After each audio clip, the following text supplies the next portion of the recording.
अल्हम्दुलिल्लाहि रब्बिल आलमीन वल आक़िबतु लिल मुत्तक़ीन। आज का हमारा जो मौजू है वो है वसीला। वफ़ात ज़हरी के बाद नबी करीम सल्लल्लाहु अलैहि वसल्लम का वसीला जायज़ है। इमाम तबरी रहमतुल्लाहि तआला अलैह नकल फरमाते हज़रत सैयदना उस्मान बिन हुनैफ रज़ी अल्लाह तआला अन्हु की रिवायत नकल करते हैं कि एक शख्स अपनी किसी गर्ज और किसी हाजत की वजह से बार बार हज़रत सैयदना उस्मान बिन अफ़्फ़ान रज़ी अल्लाह तआला अन्हु के पास आ जाता था। हज़रत उस्मान गनी रज़ी अल्लाह तआला उसकी तरफ ना तवज्जो करते ना उनकी हाजत पर गौर फरमाते।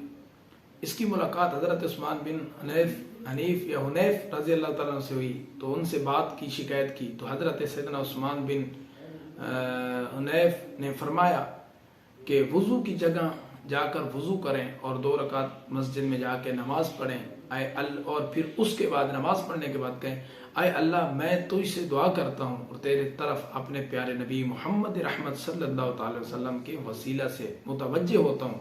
या मोहम्मद में आपके वसीले से अपने रब ताला की बरगाह में मुतवज्जे हूँ, तो मेरी हाजत पूरी फरमा दे। फिर अपनी हाजत जिक्र करो।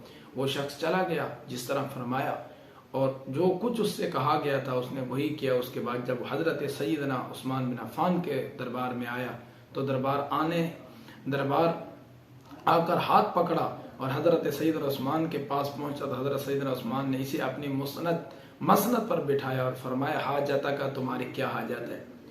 और उसने अपनी हाजत बयान की तो अमीरुल मोमिनीन ने उसकी हाजत पूरी कर दी। आप रज़ी अल्लाह तआला ने उससे ये भी फरमाया कि आइंदा जो भी ज़रूरत हो हमारे पास आ जाना। वो आदमी जब उनके यहाँ से रुखसत हुआ तो हज़रत उस्मान बिन हुनैफ रज़ी अल्लाह तआला मुलाकात हुई। उन्होंने अर्ज़ की, अल्लाह ताला आपको जज़ा दे, खैर जज़ा दे, अल्लाह ताला आप पे राज़ी हो जाए। मेरी हाजत के बारे में ना गौर करते ना मेरी तरफ तवज्जो फरमाते, मगर जब आपने ये मेरी सिफारिश की तब मेरा काम बन गया। और इसी पर उस्मान बिन हुनैफ रज़ी अल्लाह तआला ने फरमाया, वल्लाहि मा कल्लमतुहु बखुदा, मैंने इसकी कोई सिफारिश नहीं की बल्कि एक बार मैंने रसूलुल्लाह सल्लल्लाहु अलैहि वसल्लम की बारगाह में हाजिर था। आपके पास एक नबीना सहाबी है और अपनी नाबीनाई की शिकायत की। सरकार ने इसे फरमाया कि तुम सब्र करो। उन्होंने अर्ज़ की, या रसूलल्लाह मेरा हाथ पकड़ कर चलाने वाला कोई नहीं, बिनाई न होने की वजह से मुझे बहुत परेशानी है। नबी करीम सल्लल्लाहु अलैहि वसल्लम ने फरमाया, वज़ू की जगह जाकर वज़ू करें, 2 रकातें नमाज अदा करें, इन अल्फाज से दुआ करें। उस्मान बिन नैफ ने कहा कि खुदा की कसम हम लोग अभी मजलिस से उठे भी नहीं थे, हमारे दरमियान में कोई लंबी गुफ्तगू हुई थी। वो नबीना साहबी हमारे पास इस हालत में आए कि गोया इन्हें अभी अंधापन था ही नहीं।